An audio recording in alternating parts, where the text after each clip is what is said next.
Ayons le cœur pur comme le cristal. Ayons le cœur pur comme le cristal. Ayons le cœur pur comme le cristal. Ayons le cœur pur comme le cristal. Ayons l'œil de l'intellect, lumineux comme le soleil. Homme, toi qui cherches le sens de la vie, toi qui veux goûter la plénitude, travaille ta terre, prends soin de ta terre, que ta terre soit pure, que ta terre soit fertile. Au milieu de ta terre, fais grandir l'arbre de la vie, qui plonge ses racines dans le sol et qui élance sa cime vers les mystères des hauteurs. Ne cherche pas quelque chose de précis, ne t'élève pas vers le ciel en ayant des idées préconçues de ce que tu rencontreras. Sois une terre stable et fertile, sois l'arbre de vie qui s'élance vers son Père, sois simplement ouvert. Alors l'oiseau du soleil viendra vers toi et fera son nid dans tes branches. Tu l'entendras chanter, il pondra un œuf et tu seras le porteur de cet œuf. Tu seras les pieds et les mains de l'œuf, de l'oiseau du soleil. L'œuf éclorera et l'oiseau du ciel viendra lui donner la becquée. Cet oisillon s'envolera et voyagera dans le monde, puis il reviendra dans le nid. Ne cherche pas autre chose que cela. Alors l'oiseau deviendra lui aussi l'oiseau du soleil. Il s'envolera et construira un nouveau nid sur un nouvel arbre. Ainsi la tradition de la lumière vivra sur la terre, et Dieu sera le Dieu des vivants, de génération en génération. Ceci est le cadeau du Père Raphaël pour l'école de Dieu sur la terre. Accueillez ce cadeau avec amour, et il vous révélera tout son trésor, le trésor d'une vie pleine et grande, le trésor d'une vie qui ressuscite éternellement. Bonjour mes frères et mes sœurs, quelle magnifique parabole, et c'est la thématique de cette vidéo, évidemment, un partage vivant sur plus que cette parabole, à quel point elle est vraie, c'est mon témoignage, c'est mon chemin, mais elle a été active dans ma vie. Il y a une partie de moi qui est encore animiste et qui a vécu ces choses-là. Et depuis que le maître Manitara a prononcé ces paroles, de l'eau a coulé sous les ponts, mais la tradition de la vie, qui est le thème de cette parabole, comment elle se perpétue, eh bien, elle a continué son chemin, et ça va être mon propos, mon témoignage d'âme, de ce cheminement, de cet oiseau du soleil qui représente l'âme éternelle, immortelle, impersonnelle, qu'on peut associer à la tradition des vivants, à la tradition des fils d'Enoch. C'est des grandes âmes, c'est vivre comme une âme, enfin grande, c'est parce qu'on est ici tout petit, mais l'âme est immense, l'âme est la vie.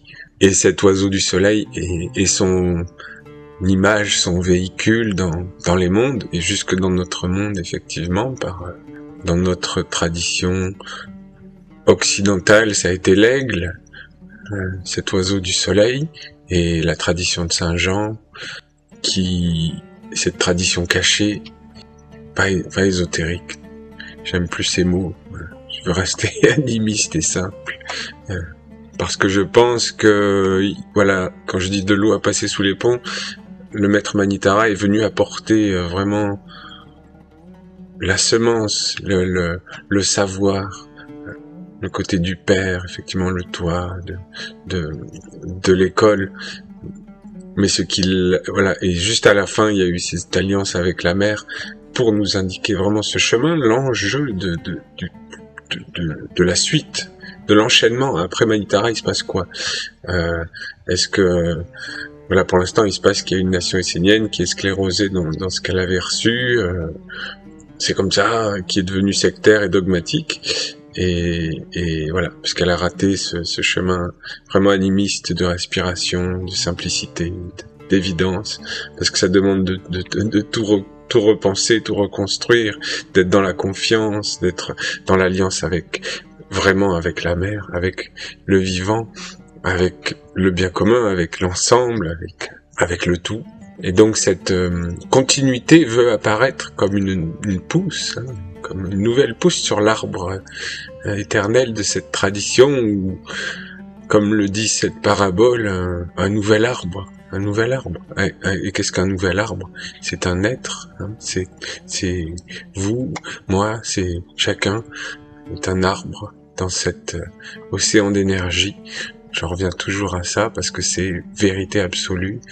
Et comme cette image de l'oiseau est une vérité absolue, de cette union de l'oiseau et du serpent, des forces terrestres que représente l'arbre, et de cette messager, de cette âme qui vient respirer dans ses branches, qui vient lui apporter ce voyage, cet infini, cet absolu. Et donc, de mon côté, je suis sur ce cheminement de vraiment poser qu'est-ce que c'est qu'un arbre, un hiérophante, un arbre maître, un arbre... Voilà, je porte l'ange de la protection, et c'est plus que le porter, c'est une nature. Et qu'est-ce que c'est qu'un arbre protecteur? Qu'est-ce que c'est qu'un arbre qui permet à tous les mondes d'être protégés, tout simplement? C'est immense, c'est majestueux, c'est grand, c'est une belle concentration. Et donc, pour revenir à cette parabole du maître, et comment moi j'en ai déjà parlé, comment je l'ai reçu dans mon chemin, eh bien ça a été tout simplement le jour du passage du voile du maître Manitara, à l'instant où il est parti. J'étais dans mes initiations, pas loin de lui, pas loin de là où c'est arrivé, dans la forêt, dans la terre de la mer, dans ce jardin sacré qu'il avait créé. Et à cet instant, voilà, on est dans cette expérience des 6 lunes qui est vraiment une approche très animiste, surtout quand on le fait dans le jardin de la mer et dans cette bulle magique qui avait été créée par un maître. Tout est dans un animisme immense, universel, c'est grandiose. Et donc, on sait quand on est dans la magie de l'âme, dans les mondes de l'âme, que c'est quelque chose qui est acté, il n'y a pas de doute. Et donc, au moment de son passage, cet oiseau du ciel, même un couple qui est venu dans le toit de ma maison, de ma maison invisible, de mon être, j'en ai déjà beaucoup parlé, hein, mais qui est venu nidifier, exactement comme il le dit dans cette prière, dans cette déclaration, dans cette semence qu'il met dans le monde, parce qu'il sait que c'est vivant, que ça va continuer, ça va arriver, voilà. Et humblement, je témoigne que ça m'est arrivé, donc pour moi c'est merveilleux, et c'est beau à partager. Ces oiseaux du soleil qui viennent nidifier en moi, et je savais donc j'avais la vision que voilà, il allait naître un futur oiseau du soleil, mais au début c'est un bébé, il faut effectivement en prendre soin, le nourrir, offrir des conditions correctes. Bon, c'était très difficile d'offrir des conditions correctes. Ça, c'est l'épreuve, c'est les initiations, c'est le chemin. De toute façon, à notre époque, je crois vraiment qu'on est une époque de maîtrise, tous les mondes. La pollution est tellement immense dans tous les aspects de la vie, du moins ici, par exemple, en France, dans cette terrain-là complètement pollué, malade. C'est un chemin de maîtrise impressionnant, mais mais même dans notre soi-disant famille spirituelle d'enfants de la lumière, la pollution est omniprésente. Et donc c'est très très malade. Et donc ouais, il faut résister de partout. Il y a aucun justement tanière pour l'oiseau du soleil ou le fils de l'homme, comme disait Jésus à l'époque. C'est très intense. Mais voilà, le temps passant, on s'aperçoit il s'est passé des choses. L'oiseau on a la vie quotidienne, tant bien que mal de cheminer, mais cet oisillon, une fois que de toute façon il est venu nidifier dans cette terre de son âme, de sa terre intérieure, la terre de l'âme, il est là, et il va faire son chemin. Et donc dernièrement, j'ai eu mise à jour peut-être, notre aperçu de cet état de choses, de fait, état d'âme. L'image était différente. C'est passé par des oiseaux bleus. C'est cet oiseau bleu qui représente vraiment l'âme. Dans beaucoup de traditions, on parle de l'oiseau bleu aussi. Donc j'ai eu comme un état un peu actuel de là où ça en est. Et c'est comme dans la deuxième partie de la parabole, l'oiseau a voyagé. Dans mon cas, il a dû... je pense que c'est mon chemin ici, quelque part. Tout ça, c'est... cet arbre, c'est l'incarnation, hein. Donc à travers mon incarnation et comment naviguer dans le chaos qui a un peu eu beaucoup, et dans la retraite qu'il y a dû avoir après parce que moi après mon initiation tout s'est effondré dans cette communauté où je croyais avoir trouvé une terre et un repos après ce long cheminement de vie, mais non, il a fallu repartir en exil. Donc cet oiseau, il a voyagé, et là il retrouve un arbre qui est, j'ai eu cette image de l'arbre, je vais mettre une image là dans quel état il est, mais ça m'a vraiment apparu qui comme un reflet de mon état, l'arbre dans lequel cette couple d'oiseaux bleus est venue nidifier pour faire à son tour un enfantement, et c'était un arbre mort. Alors il y a cet espoir de révéler que il y a un arbre mort, mais parce que c'était pas un nid, c'était un nid à l'intérieur dans un trou dans l'arbre, donc c'est vraiment que cet arbre, il est mort. Cet arbre mort, pour moi, c'est quoi? C'est tout le moi mortel, c'est le monde que j'ai hérité, dont j'ai hérité mes ancêtres, mes racines, toutes moisies, toutes malades, tout ce monde complètement malade, cette philosophie occidentale, tout, qui est tous mes ancêtres, qui sont moi, c'est vraiment un monde mort, malade.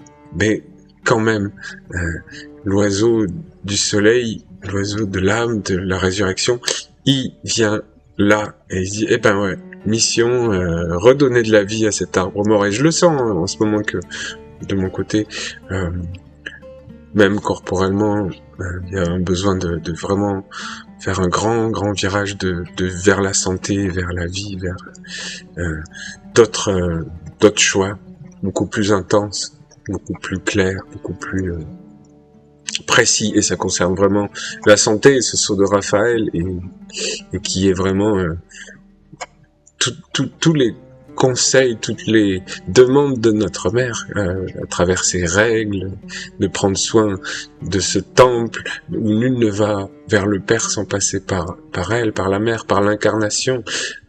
Et c'était pas notre maître, il a justement, il y avait un endroit où c'était pas encore juste aligné à cet endroit-là, avec sa santé, avec beaucoup de choses, d'harmonie des mondes. Et la prochaine étape, c'est vraiment d'être dans cette maîtrise, dans cette santé, dans cette harmonie de son être global, c'est la santé de toute façon.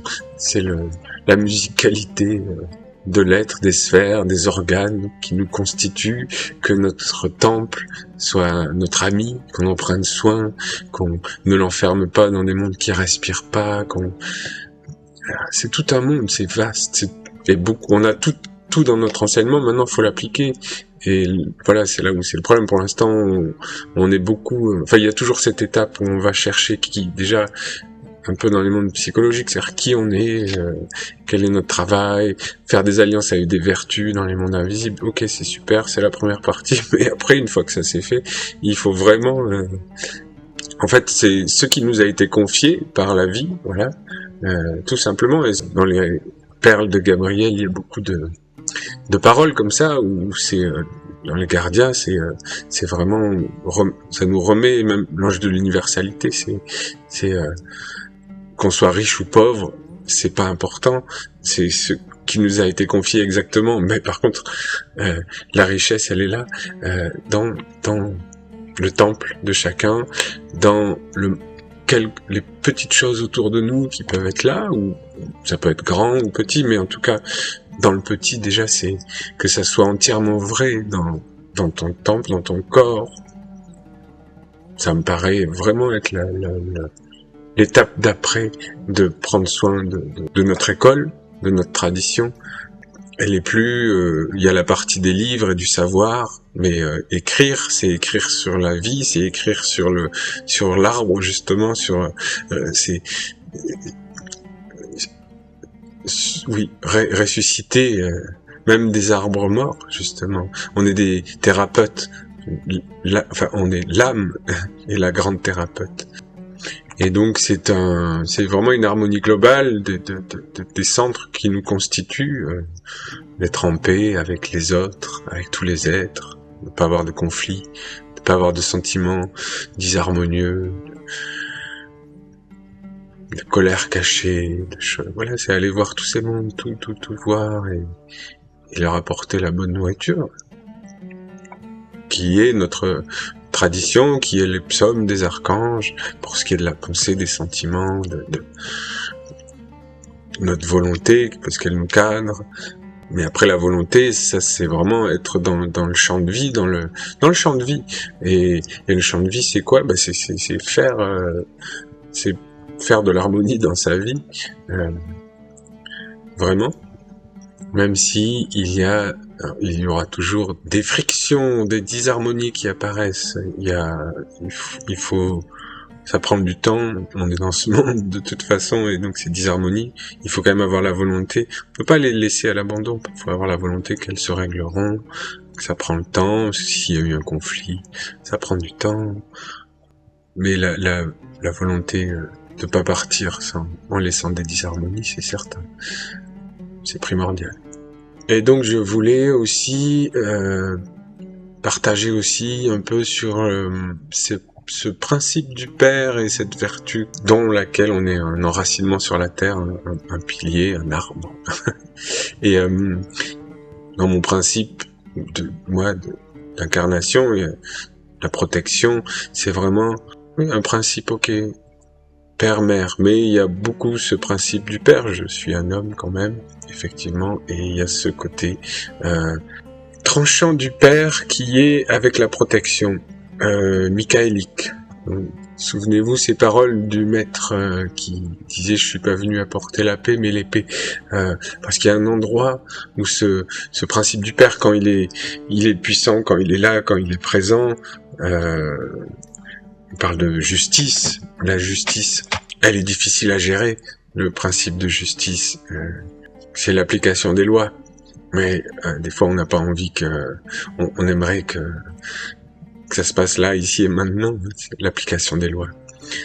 Et donc, je me souviens aussi que notre maître parlait de pourquoi, justement, pourquoi Yeshua, il y a eu cet endroit où il a été, dans les mondes divins, il a été quelque part rappelé ou mis fin à sa mission, parce que justement il commençait à beaucoup trop porter ce principe du Père, et ça devenait ça commençait à faire l'effet inverse, c'est-à-dire qu'il y a eu toute la période de parler d'amour, de faire apparaître l'amour, mais face à tout ce refus de l'amour, à toutes ces portes fermées à l'amour, il y a aussi le principe du feu là qui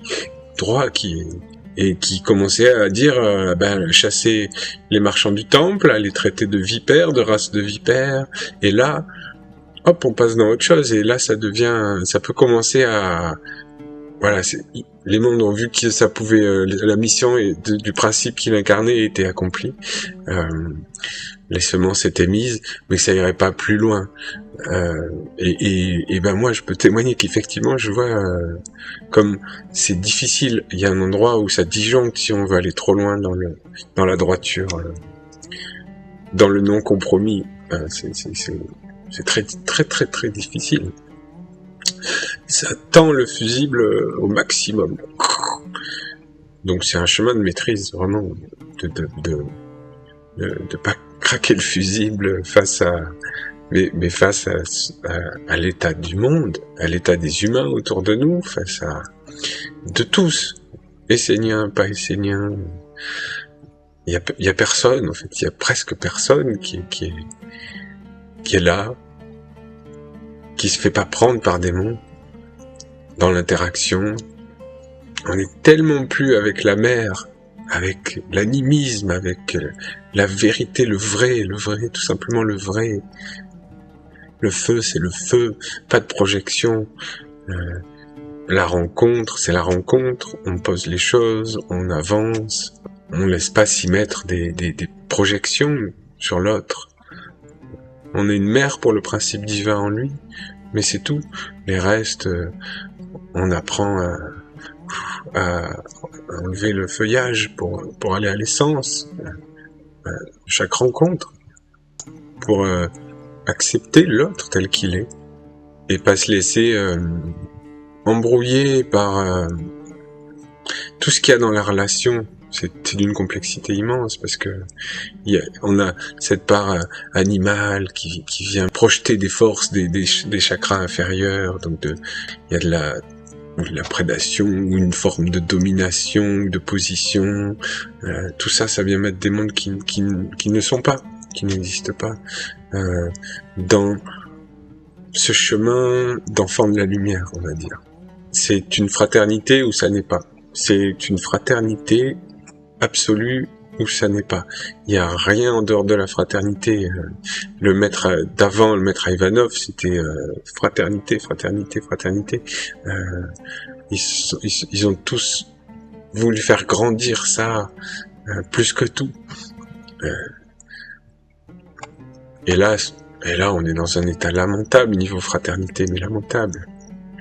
Et donc voilà, par moment, on peut sentir ce principe-là. Imaginez ce que c'est la protection, c'est-à-dire que l'ange de la protection, c'est un bloc, c'est immuable.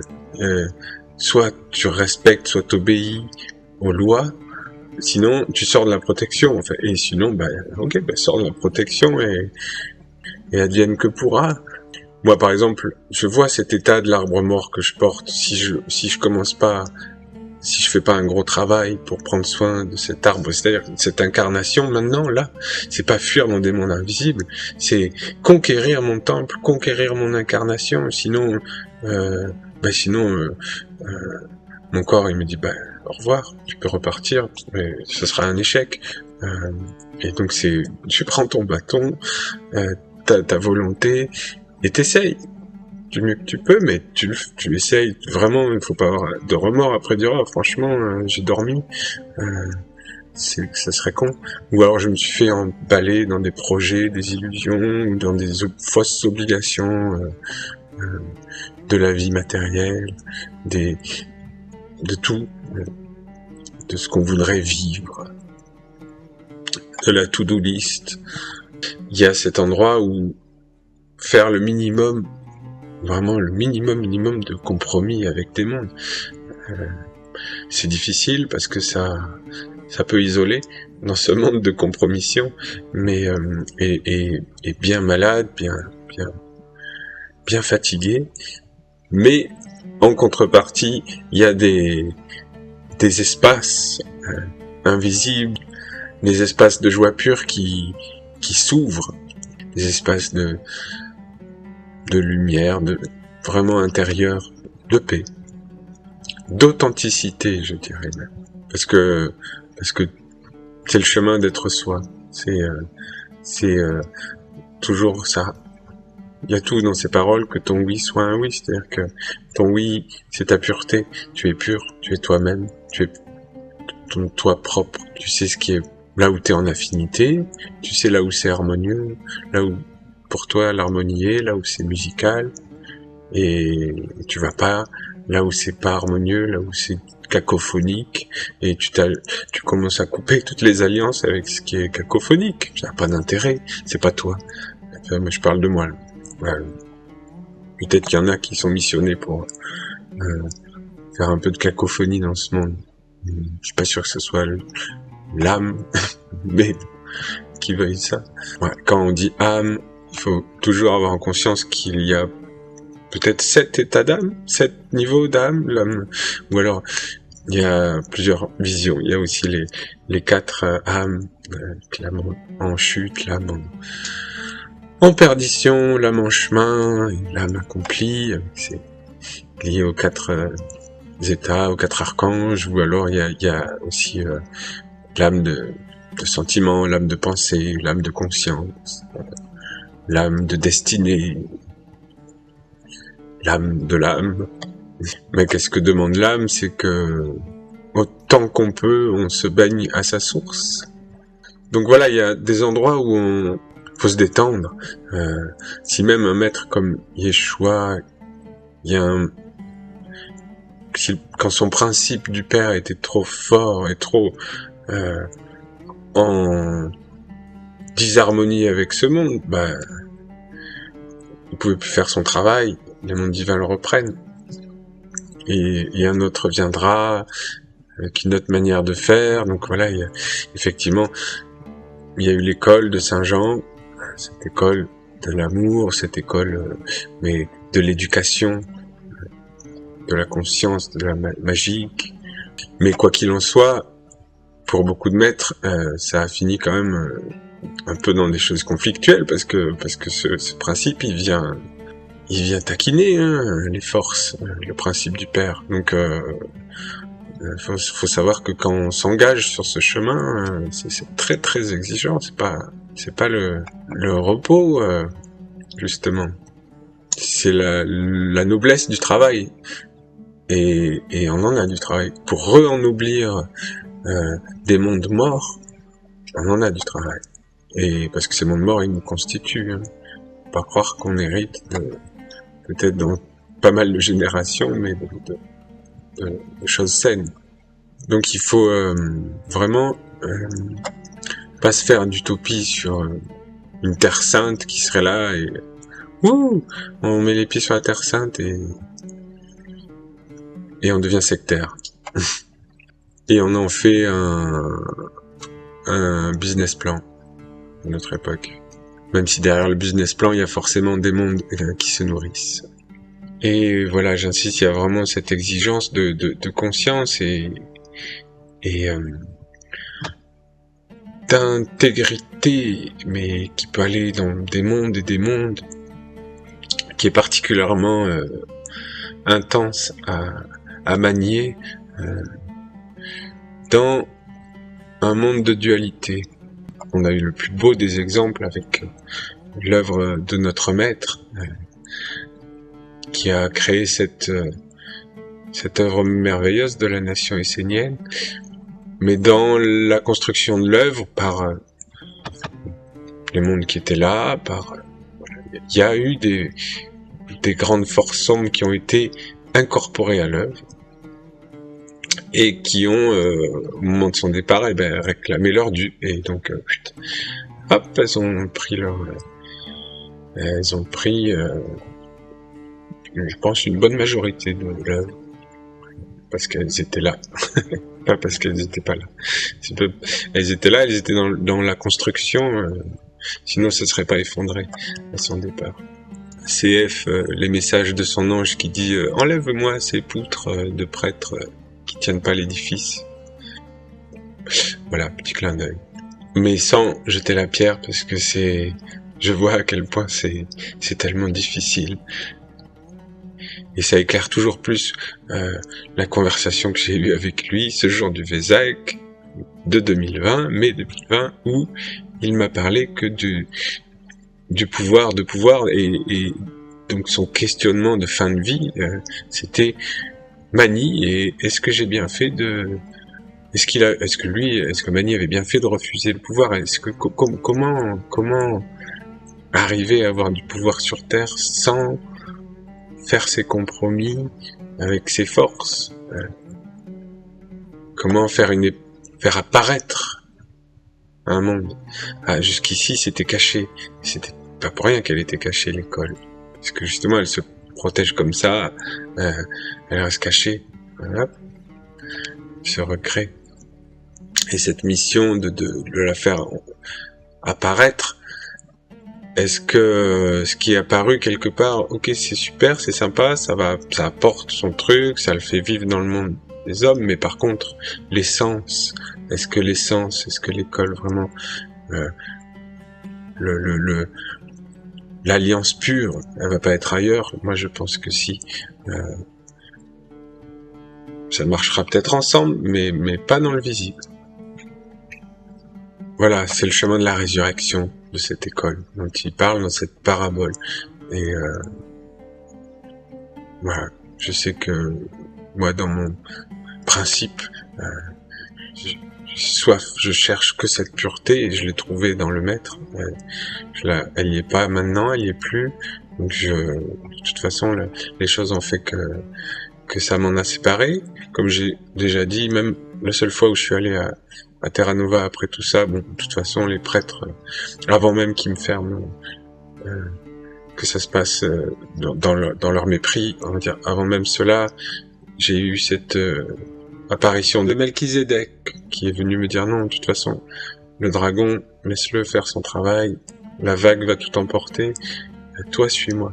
Donc ouais, parce que je veux prendre soin de cette intense pureté, de cette quête d'absolu, en ayant la sagesse de voir avec le monde comment ça marche, mais pas de compromis. Moi, j'ai assez fait les choses de ma propre source dans cette vie pour comprendre le principe de gouvernance et pas me laisser gouverner par des mondes qui m'enfermeraient et qui iraient contre cette authenticité, cette floraison de mon âme, de mon rayon, qui ne veut que le bien commun, l'égalité véritable, la fraternité véritable,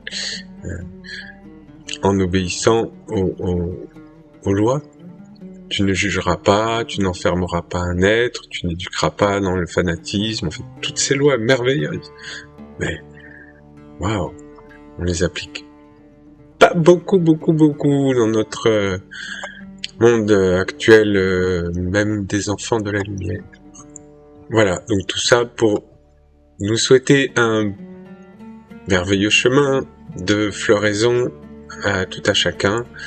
Il n'y a vraiment qu'une seule floraison, c'est la sienne, avant tout.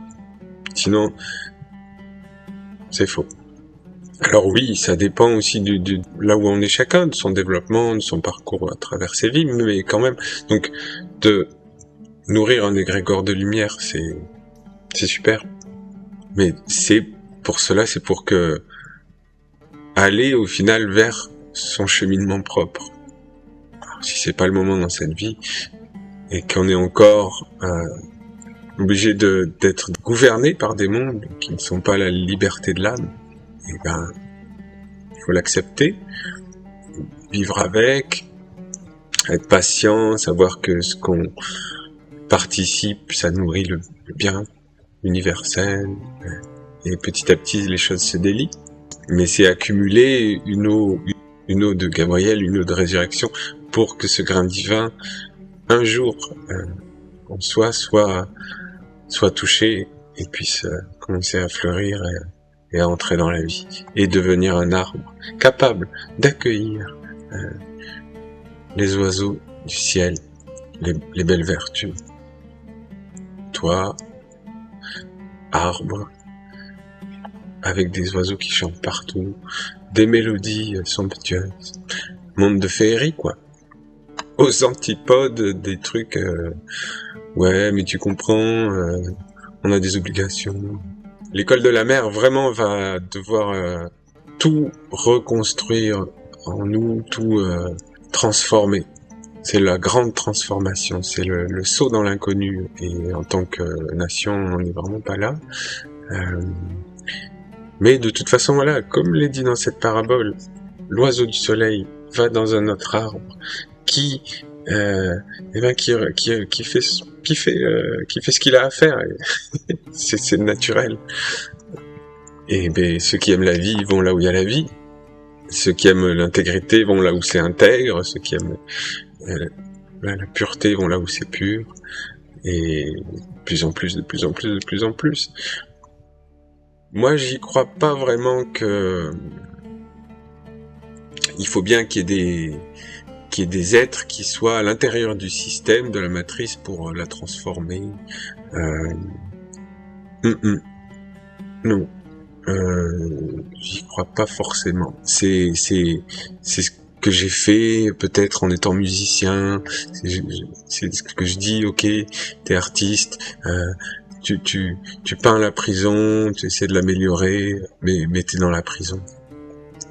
C'est beaucoup plus exigeant, la liberté véritable, qui je sais n'est pas de ce monde, mais elle peut se poser dans tes branches et te permettre d'avoir un espace ouvert, un ciel infini, étoilé, en vérité, en plus, une respiration vaste, une âme vaste comme l'univers. Voilà, c'est vraiment cette conquête jusque dans nos racines que l'âme veut faire, que la tradition de l'âme veut faire. Que les pieds puissent se dire mais c'est l'Éternel qui marche. Que les mains puissent se dire mais c'est l'Éternel qui réenchante le monde, qui bénit. Bénédiction.